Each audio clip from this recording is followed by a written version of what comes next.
জিম্বাবুয়ের বিপক্ষে সিরিজের শেষ টি-20 ম্যাচে খেলেননি তাসকিন আহমেদ। চোটের কারণে মাঠে নামা হয়নি টাইগার এই পেসারের। ইনজুরির কারণে তাকে বিশ্রামে রেখেই খেলতে নামে স্বাগতিকরা। চতুর্থ টি-20 ম্যাচে ফিল্ডিং এর সময় ড্রাইভ দিতে গিয়ে পাজরে ব্যথা পান তাসকিন।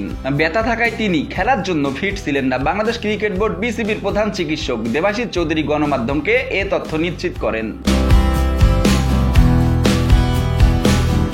তাসকিনের চোট কতটা গুরুতর তা এখনো নিশ্চিতভাবে জানা যায়নি, কারণ তার স্ক্যান রিপোর্টও এখনো আসেনি। রিপোর্ট হাতে পেলে বিস্তারিত জানা যাবে। এদিকে খেলা শেষে গণমাধ্যমের মুখোমুখি হয়েছিলেন তাসকিন আহমেদ। তারকাই পেসার জানান বিশ্বকাপ খেলা এখনো নিশ্চিত নয় তার। বিশ্বকাপে খেলতে পারবেন কিনা এমন প্রশ্নের জবাবে তাসকিন বলেন, এখনই কোনো কিছু নিশ্চিতভাবে বলা যাচ্ছে না। বিশ্বকাপের মতো বড় আসরের আগে চোটে পড়ায় নিজেকে কিছুটা অভাগা মনে করেন কিনা এমন প্রশ্নের উত্তরে হাসি মুখে তাসকিন বলেন, একদমই না, আমি অনেক ভাগ্যবান। চোট প্রবণতার কারণে তাসকিন টেস্ট খেলা থেকে নিয়েছেন লম্বা বিশ্রাম। বিশ্বকাপ থেকে ভুগছিলেন কাঁধের চোটে। শেষ দিকে কয়েক ম্যাচ খেলেছেন এই চোট নিয়েই।